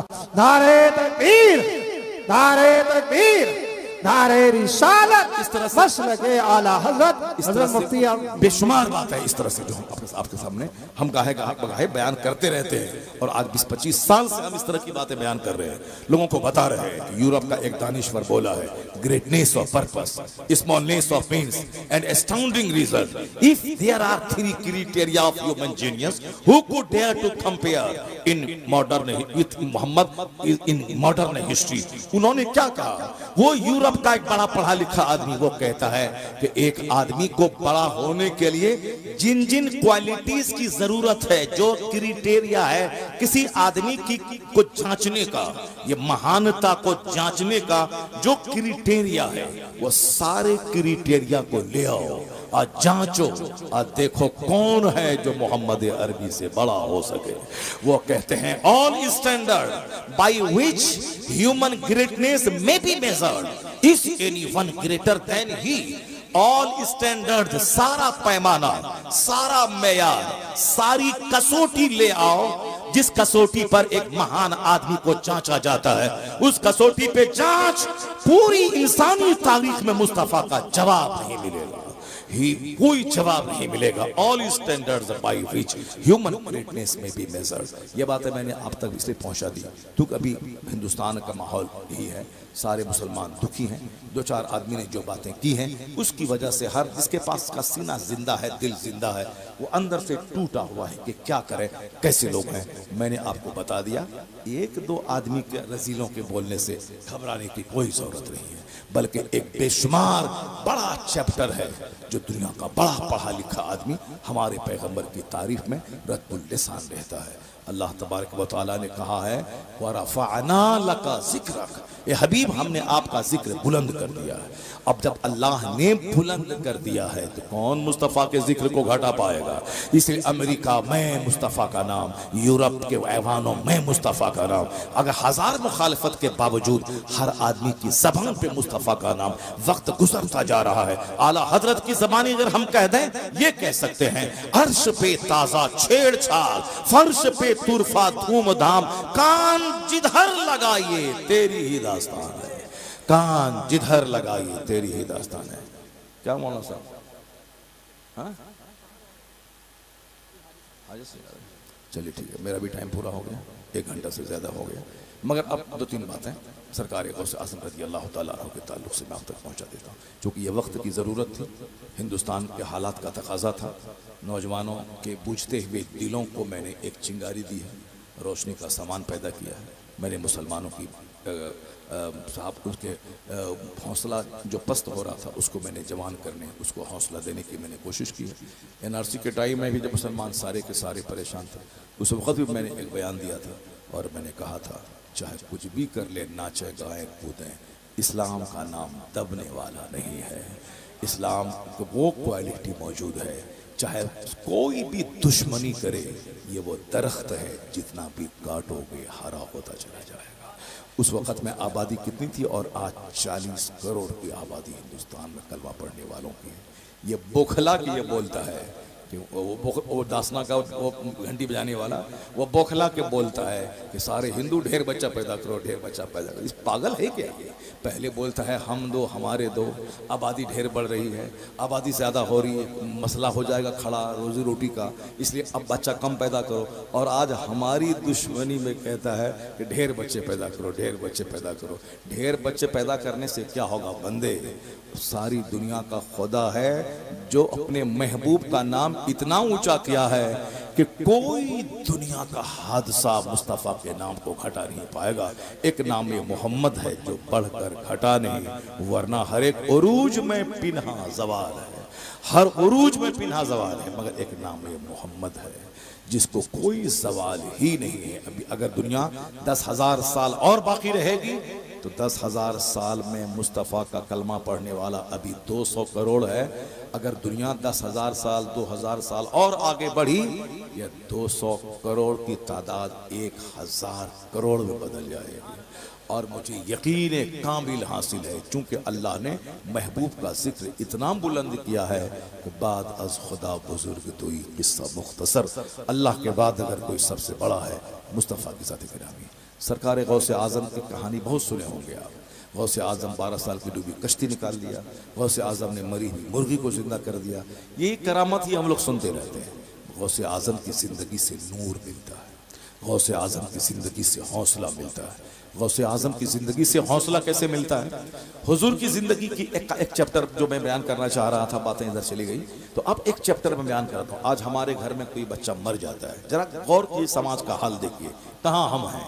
सिर्फ नाम जबान से है, बाकी प्रैक्टिकल में सब फेल है। कोई क्रिकेटर को लेके बैठा है, कोई फिल्म के एक्टर को लेके बैठा है, कोई नेता को लेके बैठा है, कोई किसी को लेके बैठा है, यानी अपना रहनुमा के तौर पर कि किसके लिबास का जो रंग है उस रंग को हम पहने। लड़का लड़की के रंग को लेके चल रहा है, लड़की बाल कटा के लड़का बनना चाह रही है, लड़का बाल लंबा बढ़ा के रबड़ लगा के लड़की बनना चाह रहा है। सारा काम उल्टा पुल्टा दुनिया में हो रहा है। तो जो उल्टा पुल्टा करता हो ये हमारे लिए मॉडल बन पाएगा क्या? ये हमारे लिए मॉडल बन पाएगा? जो नाच के 2 रुपया कमाता है फिल्म में वो हमारा मॉडल बन पाएगा क्या? हम उसके बाल रखने में नकल करें, कपड़ा पहनने में नकल करें। हमारा बच्चा अगर उनकी तरह बाल रख रहा है, अगर हाथ में धागा पहन रहा है, अगर वो पाँव में कड़ा पहन रहा है, तो ऐसा नहीं है कि ये हमारा बच्चा जान नहीं रहा है उनको। वो तो नाच के 2 पैसा कमाता है। वो तुम्हारे लिए कैसे मॉडल बनेगा कि उनका हेयर स्टाइल तुम अपना लो, उनका लिबास का स्टाइल तुम अपना लो? नहीं नहीं, मोहम्मदी हो, मोहम्मदी बन जा। मुस्तफ़ा का लिबास, मुस्तफ़ा का पसंदीदा कलर, मुस्तफ़ा का हेयर स्टाइल। अकाली सलाम जो बाल रखते थे जुल्फ, वह जुल्फ का कोई जवाब नहीं है। सरकार का जुल्फ जब बढ़ जाता कांधे तक हो जाता, कान की लौ तक रहता, पूरे सर में बराबर बाल रखते थे। आज भी जिनके सर में बराबर बाल रहता है और वो बाल आधा कांधा तक रहे, इतना हसीन वो लगता है कि कोई जवाब उसका नहीं है। या ये जोकर की तरफ बाल चारों तरफ मूंड लिया, अब बीच में थोड़ा बाल बढ़ा लिया, या देखने में भी बड़ा अजीब सा लगता है। लोग रख लेते हैं अलग बात है, मगर देखने में अजीब लगता है, जोकर की तरह लगता है। लेकिन अगर पूरे सर में बराबर बाल है और जुल्फ है यहाँ तक, वो जुल्फ देखने में कितना खूबसूरत लगता है। चाहे कपड़े का 1000 कलर दुनिया में हो जाए, लेकिन व्हाइट का कोई जवाब नहीं है दुनिया में। न व्हाइट कलर का पेंट का जवाब है, न व्हाइट कलर के कार की जवाब है। भले ही आज ब्लैक कलर चला हुआ है, मगर थोड़ी सी धूल जमी तो कार की जैसी की तैसी हो जाती है। चाहे वो फॉर्च्यूनर रहे, चाहे वो साहब इनोवा क्रिस्टा रहे, चाहे वो साहब महिंद्रा कंपनी की स्कॉर्पियो एन क्यों न रहे, कोई भी गाड़ी है, ब्लैक कलर की गाड़ी थोड़ी सी धूल चढ़ी वो बदसूरत होगी। मगर व्हाइट चाहे 50 दिन उस पर धूल जम जाए, मगर उसके बावजूद भी उसका व्हाइट कलर की वजह से वो गाड़ी चमकती रहती है। व्हाइट का कपड़ा, व्हाइट कलर, क्योंकि व्हाइट मुस्तफा का पसंदीदा रंग है। सुभान अल्लाह। यही वजह है कि आज उस रंग को अमेरिका का प्रेसिडेंट पसंद करता है, वो रंग फिल्म का हीरो पसंद करता है, वो रंग एक बड़ा लीडर पसंद करता है, वो रंग सबकी पसंद है। वो जो उस रंग में हुस्न है, उस रंग में सादगी है, क्योंकि वो मुस्तफा की पसंद है। मेडिकल पॉइंट ऑफ व्यू से कहते हैं कि जो लौकी कद्दू है, इसमें ये इस कदर डाइजेस्टिव है कि चाहे जिसके 1000 गैस्ट्रिक हो, मगर वो बिल्कुल सूद हजम है, जल्दी हजम हो जाने वाली वो चीज है। क्यों? वो गोश्त में डालें तो गोश्त लाजवाब, कद्दू को जिस मछली में डालें, गोश्त में डालें, साग में डालें, आलू में डालें, दाल में डालें, जिसमें डालें जवाब नहीं उसका, सब कुछ लाजवाब है। क्यों? इसलिए कि वो लाजवाब मुस्तफा की पसंद है, वो लाजवाब मुस्तफा की पसंद है वो। अब मेरे पास वक्त रहता तो मैं बताता दुनिया का सबसे पहला खरबपति उसने मुस्तफा की हदीस के ताल्लुक से क्या कहा। चूंकि उसमें जाऊंगा तो 1 घंटा उसके लिए चाहिए अलग से, तो फिर दूसरे मौके से मैं बताऊंगा। आज इतना जान लें, आज अगर हमारे घर में एक मैयत 70 साल के बुढ़े की हो जाती है, तो आपके उत्तर प्रदेश में क्या हाल है ये हमको मालूम नहीं है, मगर हमारे बिहार में जो एक डैमेज हाल है मुसलमानों का, वो ये है, अगर एक मैयत घर में हो जाती है तो लोग क्या कहते हैं, अरे कोई कुछ कर दिया है, कोई कुछ कर दिया है, अब घर की बंदिश करवाओ, घर की बंदिश करवाओ। अब क्या होता है, आमिल तलाश करो। आमिल बोलता है तुम्हारे घर में कोई कर दिया है, इस बार बाप मरा है, अगले बार माँ मरेगी, उसके बाद बेटा मरेगा, पूरे घर को साफ करने वाला खतरनाक जादू चला दिया है, इसीलिए धीरे धीरे पूरा तुम्हारा घर समाप्त हो जाएगा। अरे बाबा अब साहस मसले का हल कर दो, 50,000 रुपए लगेंगे। अब औरत बेचारी बोलती है कि घर बेच के मगर दीजिए वरना सब मर जाएगा, तो क्या करेंगे आप? औरतों की भीड़ मजार पे, औरतों की भीड़ मंदिर में, औरतों की भीड़ आमिल के पास, औरतों की भीड़ साहब मजार पे। इस औरतें कमजोर होती है, इसे मर्दों की भीड़ नहीं होती है आमिल के पास। बता दीजिए हमको, जो भी दुआ ताबीज करने वाला है, मर्द रहता है 10, औरत रहती है 90। मंदिरों में मर्द रहता है 10, 90% औरत रहती है, क्योंकि औरतों को माल चाहिए, बेटा चाहिए, बेटी चाहिए, शौहर की लंबी उम्र चाहिए, दुकान चाहिए, मकान चाहिए, सब चाहिए, इसलिए दौड़ के वहां पंडित जी के पास, दौड़ के बंद वहां। अब हिंदू औरतें अक्सर मुसलमानों के पास आती है। हमारा एक मस्जिद का एक इमाम साहब है, वो बेचारा उसकी आमदनी ही हिंदू औरतों से दुआ तावीज करना है। वह एक दो मुसलमान औरतें आती होंगी, बाकी 95% सब हिंदू औरतें आती हैं। वो हिंदू औरतें बोलते, अब जब वो झाड़ के पास जा सकती है, यहाँ तो मौलाना के पास आ रही है दुआ तावीज लेने के लिए, उनकी भीड़ है दरख्त के पास, धागा तागा ये वो, उसके यहाँ हर तरह के वो सारा पूजा उसके यहाँ क्या है दुनिया के लिए। ये लक्ष्मी पूजा, दौलत की पूजा, विद्या की पूजा, करवा चौथ, ये शौहर की पूजा, औलाद की पूजा, यानी उसको सिर्फ शौहर चाहिए, बेटा चाहिए, बेटी चाहिए, माल चाहिए, दौलत चाहिए, उसको लंबी उम्र चाहिए, इसीलिए सारा पूजा अलग अलग नाम का है। मुसलमानों का कुछ नहीं, नमाज रोजा हज ज़कात सबका एक मतलब है, मुझको जन्नत चाहिए, सुभान अल्लाह, मुझको आखिरत चाहिए। यही वजह है कि हमारा आदमी नमाज पढ़ता है तो पढ़ता रहता है, रोज हज फर्ज है तो फर्ज अदा कर रहा है। वहां क्या है कि माल मिला तो ठीक है, नहीं मिला तो मूर्ति को उठा उठा के बाहर फेंक दिया उसको। हम तुमको बोलते हैं 10 दिन से कि मेरा बेटा को बुखार है, ठीक कर दो, नहीं ठीक किया, लिया उठा के फेंक दिया तो उसको अपने मन से जिसको चाहा खुदा बना लिया, जिसको चाहा उठा के फेंक दिया। हमारे यहाँ चूंकि सारी इबादतों से मतलब मकसद है जन्नत और आखिरत, इसलिए मस्जिद आबाद, मदरसा आबाद, खानका आबाद, जलसा आबाद, काबा आबाद, 24 घंटे तवाफ चलता रहता है। चूंकि मकसद दुनिया दौलत नहीं, मकसद जन्नत पाना है और वह क़यामत कायम होने के बाद है, इसीलिए आबाद। और वहाँ चूंकि औरतों की भीड़ है, औरतों का दिल कमजोर होता है, उसी का देखा देखी हमाम बाबा के पास औरतों की भीड़ है, नहीं हमारा पूरा घर उजड़ जाएगा। अब इतना सर के बाल नोचती है कि जाना होगा बाबा के पास, अब 50,000 उसको दो, वो घर क्या की बंदिश क्या करेगा, वो बोलता है कि हाँ चलो ठीक हो गया, अब कोई नहीं मरेगा। ये बताइए कोई बात भी नहीं मरेगा, दुनिया में हर पैदा होने वाले को मर जाना है, और ये बोलता है कि अब कोई नहीं मरेगा। किस कदर झूठ का पैसा कमाता है, सुनिए गौर से। ये सारी बातें शैतानी वसवसा है, हर चीज की बातें तकदीर में दर्ज है। आया है हदीस में कि दुनिया पैदा होने से 50,000 साल पहले मखलूक की तकदीर को अल्लाह ने लिख दिया।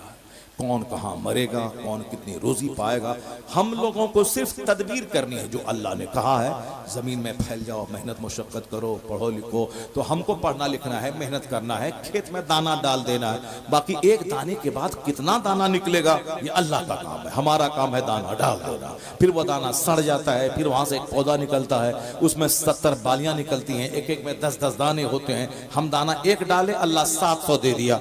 ये अल्लाह कहता है कि तुम घर से निकलो, दाना डालो, बाकी 700 हम तुमको देंगे। अगर घर में बैठा रहेगा तो नहीं, दाना देंगे हम, मगर तुमको घर से निकलना होगा, दुकान में बैठना होगा, मेहनत करनी होगी। तो हम मेहनत करने वाले, तदबीर करने वाले, बाकी कितना मिलेगा ये अल्लाह को मालूम है, और वह सब अल्लाह ने लिख दिया है। कौन कहाँ मरेगा, कितनी उम्र में मरेगा, माँ के पेट में मरेगा कि पैदा होते वक्त मरेगा, कि माँ की गोद में मरेगा, कि जवान होके स्कूल जाते हुए मरेगा, कि बारात में जाते हुए मरेगा। अभी कल की बात है, एक बारात जा रही थी और बिल्कुल तेज रफ्तार झारखंड में स्कॉर्पियो, अब वो जंगल से जल्दी से पहुंच जाए। बारात लोग पहले देर से निकलते हैं और जल्दी पहुंचना चाहते हैं, उसी में स्पीड दिया, अनकंट्रोल होकर गाड़ी टकरा गई दरख्त से, 4 लोग स्पॉट डेथ कर गए, चारों लोग मर गए। अब उसी टाइम कहीं लड़का मर जाता है, कहीं लड़की मर जाती है, कहीं बारात वापस होने में मर जाती है। तो कभी इसलिए मैं कहता हूँ, कभी बच्चा माँ के पेट में मर जाता है, कभी पैदा होते हुए मर जाता है, कभी गोद में दूध पीते मर जाता है, कभी स्कूल जाते हुए मर जाता है, कभी शादी के दिन मर जाता है, कभी शादी के बाद आके मर जाता है। अब कोई 90 साल का है, मौत के इंतजार में है, मौत ही नहीं आ रही है। मौत का जब वक्त आएगा तब ना मौत आएगी। तो मौत के बारे में ये कहना कि कोई कर दिया होगा, कोई जादू कर दिया होगा, ये अल्लाह पर से यकीन कमजोर हो रहा है। अब हुजूर की जिंदगी में देखें सरकार, और ऐसा नहीं कि कोई अल्लाह का वली है तो हम दूसरों को फूंक दिए तो बच्चा पैदा हो गया, बेटा हो गया, तो हम हमारे घर में सब बेटी है तो अब हम क्या करें, हम हमारे घर में ऐसा है तो अब तो आदमी बोलेगा नहीं साहब उसका ऐसा है, उसका ऐसा कैसे होगा।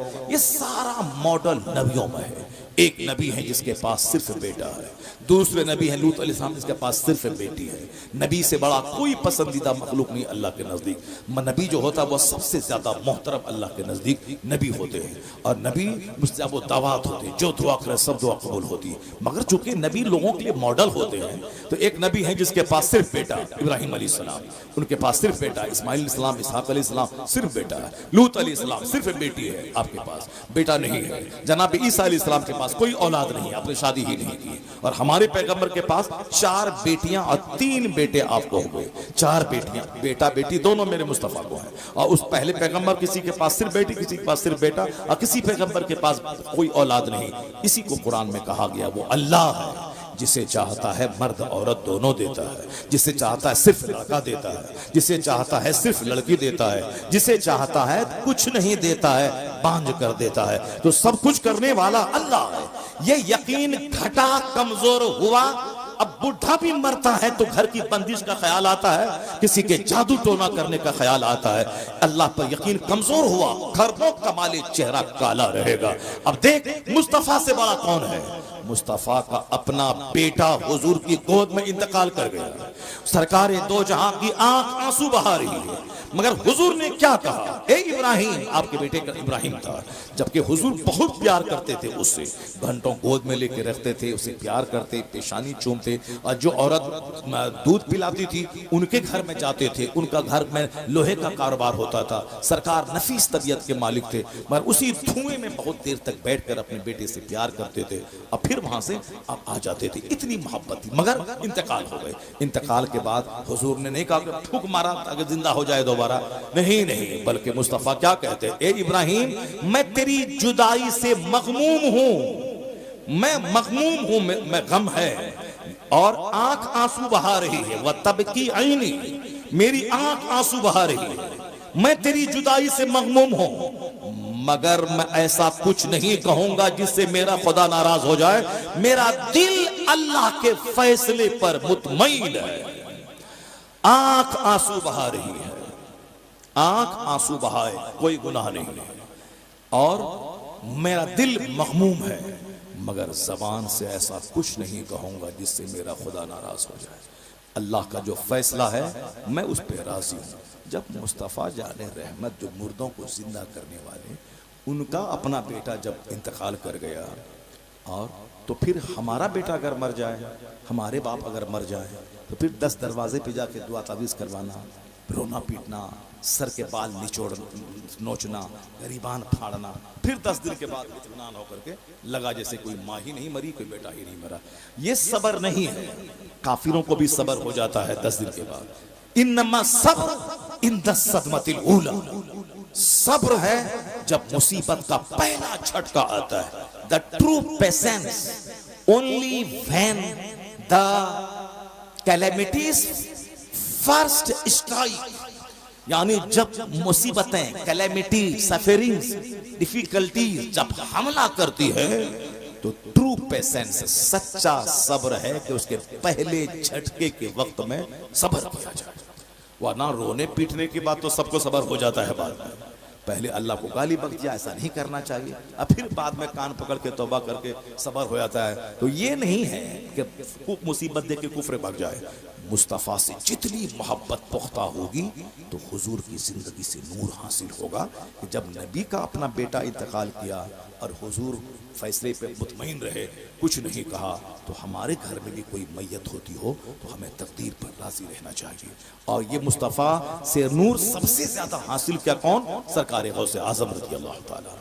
हम लोगों ने तो गौसे पाक की कहानी को मालिदा, तोशा, लंगर, ये सब कहानी बना दिया। गौसे पाक की कहानी को लंगर, तोशा, मालिदा, फातिहा, ये सब कहानी बना दी। फातिहा अच्छी चीज है, मगर वो लंगर, तोशा, लोबान, अगरबत्ती कितने बड़े हैं हमारे रहबर और रहनुमा, जिसने दीन को जिंदगी दे दी, जिन्होंने अपनी ख्वाहिशात को मार दिया। 40 साल तक इशा की वजू से फजर की नमाज अदा की।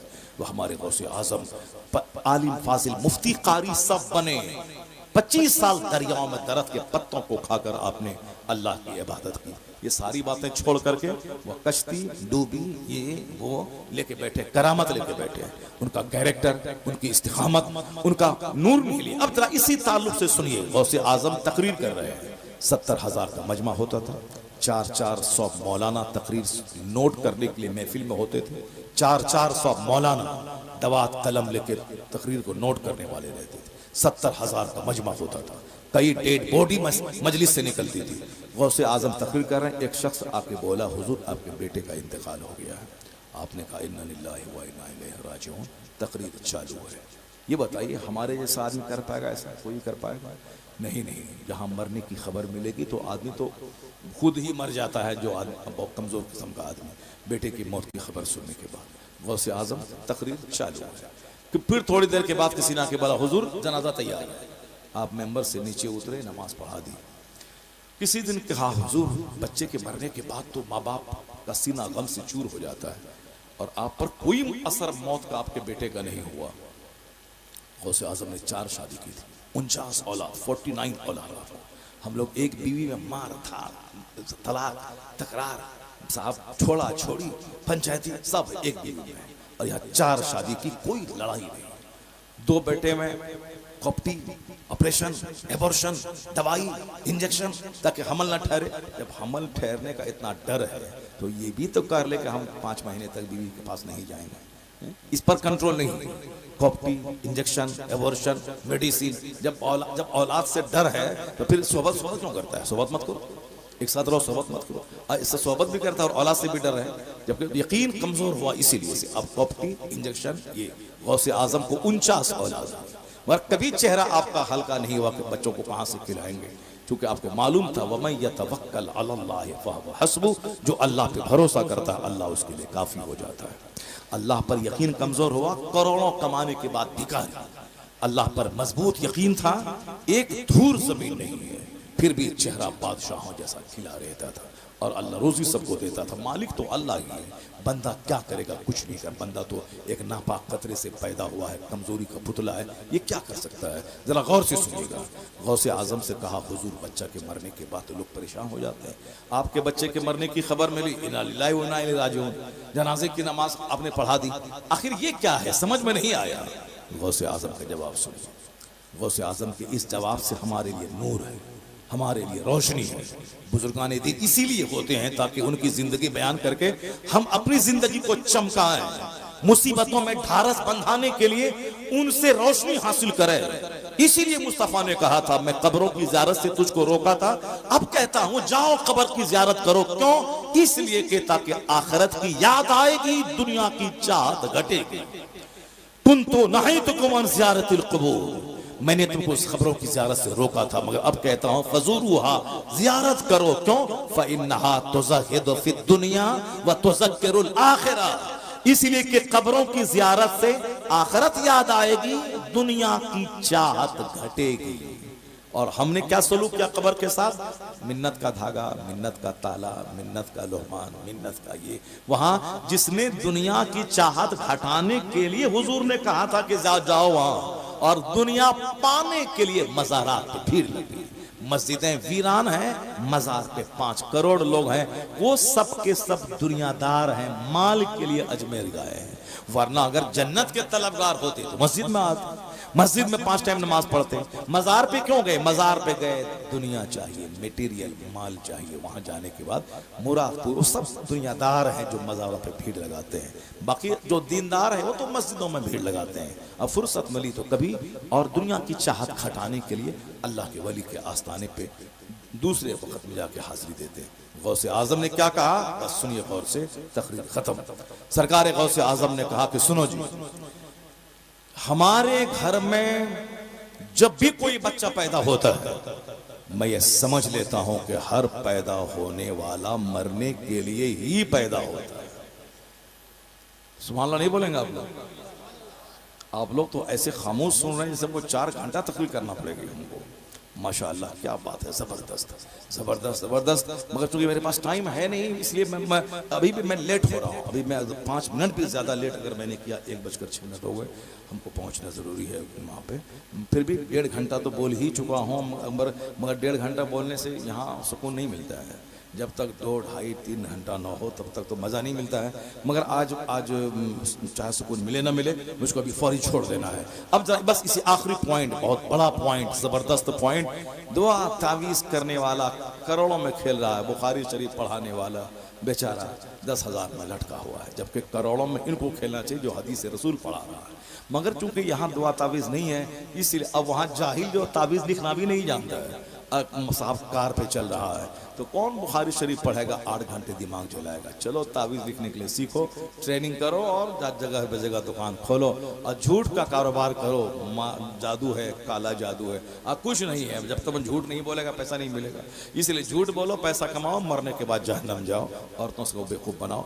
जरा गौर से सुनिए, गौसे आजम के पास क्या हुआ? बेटा मर गया, इन्ना लिल्लाह। फिर जनाजा हाजिर है, गए नमाज पढ़ा दिया। पूछा मुरीद ने, हुजूर ये क्या है? कहा आज उनके मरने की खबर सुनने के बाद क्या मैं गमगीन हो जाऊं? जिस दिन मेरे घर में कोई बच्चा पैदा होता है, मैं ये समझ लेता हूं कि मरने के लिए ही पैदा हुआ है, मरने के लिए ही पैदा हुआ है। बात बिल्कुल 100% सही है। हर पैदा होने वाला मरने के लिए ही पैदा हुआ है। तो जब जिस दिन पैदा हुआ उसी दिन मैंने उसको मुर्दा समझ लिया है, तो आज मरने की खबर सुनने के बाद क्या मैं गमगीन हो जाऊं? ये है इस्लामी सोच, ये है अल्लाह से मोहब्बत औलाद से ज्यादा, अल्लाह से मोहब्बत सारी दुनिया से ज्यादा, हुजूर से मोहब्बत माँ बाप से ज्यादा, औलाद से ज्यादा। ये है प्रैक्टिकल में, औलाद से ज्यादा मुस्तफ़ा के पैगाम से मोहब्बत, हुजूर की तालीम से मोहब्बत, अपने दीन से मोहब्बत। ये क्या है, मतलब के लिए ढोंग रचा लिया, जुब्बा पगड़ी, मतलब के लिए ईद के दिन साहब लंबा कुर्ता पैजामा ईदगाह, बाकी सारा कारोबार फिल्मी, सारा कारोबार काफिरों जैसा। बर्थडे पार्टी, शादी ब्याह, वलीमा, खतना, अकीका, घर बनाना, गाड़ी खरीदना, सब काफिरों जैसा। जन्नत आखिरत कभी याद नहीं करना है। लंगरे गौसिया है तो खाने के लिए भीड़ लगती है, गौस पाक की मोहब्बत में कौन जाता है? जो गौसे पाक की मोहब्बत करेगा वो 11वीं के दिन बिरयानी लेके नहीं बैठेगा, अगर लेके बैठा भी यही बोलेगा, मेरा गौस 40 सिक्के सोने के डकैतों को दे दिया मगर ज़बान पे झूठ नहीं लाया, इसलिए अब मैं भी कादरी, करोड़ों का पैसा अगर झूठ से मिल रहा हो मैं उस पे थूक दूंगा, सच का 1 टाका झूठ के करोड़ों रुपए से बेहतर समझ लूंगा। अगर ऐसा कहा तो सीधे गौसे पाक का फैज बगदाद से चलेगा, उसके सारे वजूद को घेर कर उसे माला माल बना देगा। यह है सच्ची मोहब्बत गौसे आज़म। मालिश, मालिदा, तोशा, कादरिया, घी, साहब आटा, शुद्ध घी, अखरोट, काजू, किशमिश, बिदाना, जब सारा सामान मटेरियल रहेगा तो टेस्टी तो होगा हलवा। अब ये कहता अरे क्या क्या बात है, तोशा जबरदस्त बना है, गौसे पाक से जो निस्बत है इसीलिए बना है, गौसे पाक से जो निस्बत है इसीलिए टेस्टी है। वहाँ शुद्ध घी है, काजू है, अखरोट है, पिस्ता है, बादाम है, टेस्टी तो होना ही है। टेस्टी ये हलवा खाने वाले मजनू हम लोग हैं। और गौसे आज़म 40 बरस तक इशा के वजू से फजर पढ़ते हैं। कोई नहीं है जो गौसे पाक का सच्चा दीवाना, पांचों नमाज, पांचों टाइम, हर टाइम के लिए अलग अलग वजू करके पढ़ें। कोई ज़रूरी नहीं कि हम इशा के वजू से फजर पढ़ें, हम इशा के वजू से इशा पढ़ लें, फिर 5-6 घंटे 8 घंटे सो जाएं, फिर फजर के टाइम में फजर के वजू से फजर पढ़ लें। यही सबसे बड़ी कादरियत है, यही गौसे पाक से सबसे बड़ी मोहब्बत है। तो जो काम करना चाहिए वो काम तो है नहीं, खाली जाहिर को लेकर बैठे हुए हैं। अल्लाह तबारक व तआला हमको आपको गौसे आज़म की ज़िंदगी से नूर हासिल करने की तौफीक अता फरमाए, आमीन।